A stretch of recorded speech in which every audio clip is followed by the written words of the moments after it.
नमस्कार, मैं हरिओम। आज बात करते हैं चंपा और चमेली की। जी हाँ, चंपा और चमेली की ये क्लास है। जैसे ही चंपा और चमेली क्लास में एंटर करती हैं, वो पाती हैं कि 4 पॉइंट है, point A, point B, point C, point D. उन पर उनके फ्रेंड्स बैठे हुए हैं। देखिए ये फ्रेंड्स, ये आप में से ही कोई हो सकते हैं। चंपा कहती है, दोस्त आपको नहीं लगता कि ये हमारे जो 4 फ्रेंड्स हैं ए बी सी डी एक स्क्वायर बनाते हैं? चमेली डिसएग्री कर जाती है। अब दोनों में डिस्प्यूट स्टार्ट हो जाती है। केस आपके पास आता है। अगर ये केस आपके पास आए तो आप क्या करोगे भाई? अगर केस आपके पास आता है तो आपको स्क्वायर की क्वालिटी पता होनी चाहिए। आप कहोगे हम तो इसे झट से सॉल्व कर देंगे, हमें तो स्क्वायर की क्वालिटी पता है। क्या पता है? आप कहोगे कि स्क्वायर की चारों साइड बराबर होती हैं और एंगल 90 डिग्री का होता है। मैं आपको यहां एक बार फिर से चित्र देखने के लिए कहूंगा। इसे देखने के बाद क्या आप बोल सकते हैं कि या आप 90 डिग्री का एंगल जानते हैं इसमें? और अगर आप 90 डिग्री का एंगल नहीं जानते तो फिर आप क्या कहेंगे? आप कहेंगे कोई बात नहीं, चारों साइड इक्वल प्रूव कर देते हैं। तो मैं आपसे एक क्वेश्चन पूछना चाहता हूं, क्या चारों साइड इक्वल रोम्बस की नहीं होती? आप सिर्फ चारों साइडों से ये कैसे कह सकते हैं कि वो स्क्वायर है या रोम्बस है? बड़ी बुरी बात आई, बड़े बुरे फंसे। अब आपको क्या करना होगा? आपको एक ऐसी चीज सोचनी होगी जो स्क्वायर में, सिर्फ स्क्वायर में होती है, वो रोम्बस में नहीं होती। देखो, चारों साइड इक्वल तो स्क्वायर और रोम्बस दोनों में होती हैं, लेकिन ऐसी कौन सी क्वालिटी एक और है जो सिर्फ स्क्वायर में होती है? अगर वो क्वालिटी हम रोम्बस में देखें तो वो हमें देखने को नहीं मिलती, और अगर वो देखने को मिलती भी है तो वो स्क्वायर बन जाता है, वो रोम्बस नहीं रहता। मैं आपको बताता हूं। चारों साइड के साथ अगर ये डायगोनल भी इक्वल कर दिए जाएं तो ये सिर्फ स्क्वायर में होता है। आप कहोगे केस सॉल्व हो चुका। अभी केस सॉल्व नहीं हुआ। अभी आपको ए बी सी डी के कोऑर्डिनेट्स भी पता करने हैं। हाँ, ये बात सही है कि आप इसे आसानी से निकाल सकते हैं।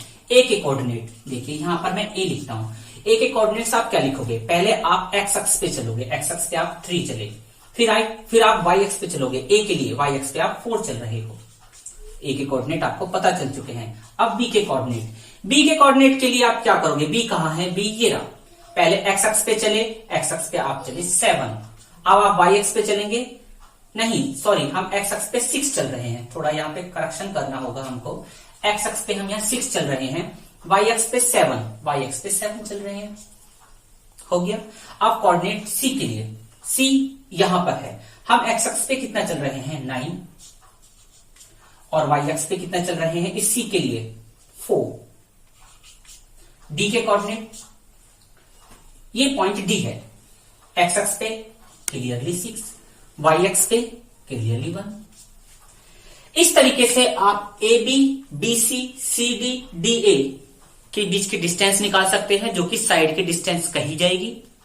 और अगर वो इक्वल आ जाती हैं तब आपको क्या करना है? तब आपको डायगोनल की डिस्टेंस निकालनी है। अगर वो भी इक्वल होती हैं तो चंपा जीत जाएगी, चमेली हार जाएगी। और अगर ये क्वालिटी फॉलो नहीं होती है तो चमेली जीत जाएगी, चंपा हार जाएगी। अब देखते हैं कौन जीतता है। सबसे पहले इस केस को आप सॉल्व कीजिए, उसके बाद मैं आता हूं। उम्मीद है आप केस सॉल्व कर चुके होंगे। चलो मेरा भी फैसला देख लो। हमें वहां पे 4 पॉइंट मिले थे, point A, point B, point C and point D, जिसके हमने कोऑर्डिनेट लिखे थे। मैंने वो कोऑर्डिनेट्स यहां पे लिख लिए हैं बॉक्स में। केस को सॉल्व करने के लिए सबसे पहला पड़ाव हमारा होगा ए और बी के बीच की डिस्टेंस निकालनी। मैंने यहां पे ए के कोऑर्डिनेट लिखे, ये ए के कोऑर्डिनेट, और यहां बी के x1, y1, x2 और y2 इनको लिख दिया।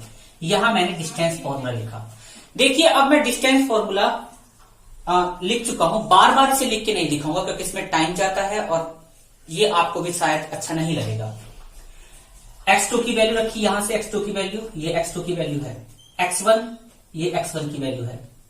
y2 ये y2 की वैल्यू है, y1 ये y1 की वैल्यू है, यहां पे हमने लिख दी। 6 में से 3 जाएगा तो 3 बचेगा, 7 में से 4 जाएगा तो 3 बचेगा, 3 का स्क्वायर और इधर भी 3 का स्क्वायर 9 9, और इन दोनों को जब ऐड करेंगे तो 18। और इसके फैक्टर, आप इसके फैक्टर इस तरीके से कर सकते हैं, 18 टू ये यहाँ 9, फिर यहाँ पे 3 तो 3, और यहाँ पे 3 तो यहाँ 1, और इस तरीके से इसके फैक्टर आप यहाँ लिख सकते हैं। फैक्टर लिखने के बाद, क्योंकि ये अंडर रूट के अंदर है, 18 अंडर रूट के अंदर है, तो उसके फैक्टर भी अंडर रूट के अंदर ही आएंगे। इससे क्या हम क्या काम करेंगे, जो पेयर है, पेयर होगा वो बाहर निकल सकता है। ये आप 8th क्लास में पढ़ चुके हो, तो पेयर बाहर आ जाएगा, अंडर रूट 2 यहां रह जाएगा। अगले पड़ाव पर चलते हैं, अगली फाइल खोलते हैं। अब फाइल आती है बारी बी और सी की। BC के कोऑर्डिनेट लिखे, x1 y1 x2 y2 लिखा, डिस्टेंस फॉर्मूला लिखा। डिस्टेंस फॉर्मूले में देखिए y, यहाँ देखिए x2 क्या है देख के बताइए, x1 क्या है इधर देख के बताइए, y2 वो रहा, y1 ये रहा, हमने वैल्यू रख दी। इसको सॉल्व किया तो ये आ गया। यहां 4 है, यहां 7 है। 4 छोटा है, 7 बड़ा है।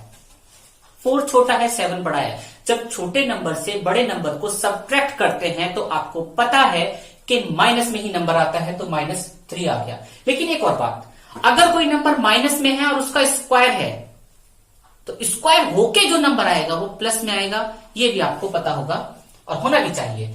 इसका 9, इसके लिए यहां पर 9, फिर हम देखते हैं दोनों को, 18 आया, 18 तो यहां पे भी आया था, ये यहां आ गया। अगले पड़ाव पर चलते हैं। हमने अगला गवाह बुलाया, उससे बात की हमने। अगला गवाह है सी और डी। डिस्टेंस फॉर्मूला लिखा, डिस्टेंस फॉर्मूले में वैल्यू पुट की।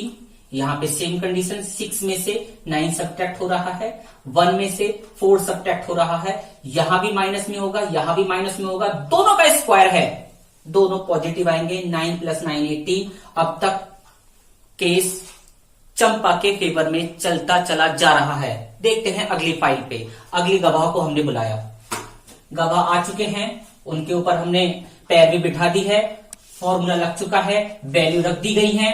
वैल्यू रखने के बाद यहां पर -3 और यहां पर 3 और सॉल्व किया तो √18, और पहले की तरह सॉल्व किया। चंपा की मन खुशी से प्रफुल्लित नहीं हो रहा, लेकिन अभी वो केस जीती नहीं है, क्योंकि अभी नहीं कहा जा सकता कि ये स्क्वायर है। हाँ, अभी तक की जितनी भी क्वालिटी है वो स्क्वायर की फॉलो हो रही है, इसके लिए मैं मना नहीं कर रहा, लेकिन अभी तक की क्वालिटी से वो रोम्बस भी हो सकता है।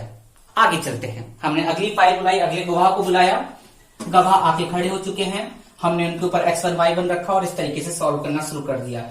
y2 की वैल्यू रखी, y1 की वैल्यू रखी, सॉरी यहां गलत हुआ, x2 की वैल्यू रखी, x1 की वैल्यू रखी, फिर y2 की वैल्यू यहां पे रखी और y1 की वैल्यू रखी, सॉल्व करते चले गए, ये आ गया। इसी तरीके से यहां पे हमने किया। ये क्या, इसकी साइड्स, मतलब साइड AB इक्वल टू है BC के, और BC इक्वल टू और CD और DA, ये सभी इक्वल है, साइड सभी इक्वल है। इसी के साथ इसके जो डायगोनल है AC और डायगोनल BD, ये दोनों भी इक्वल है। डायगोनल AC और डायगोनल BD भी इक्वल है। यहां कोई शक की गुंजाइश नहीं है, चंपा केस जीत चुकी है, चंपा सही है। धन्यवाद।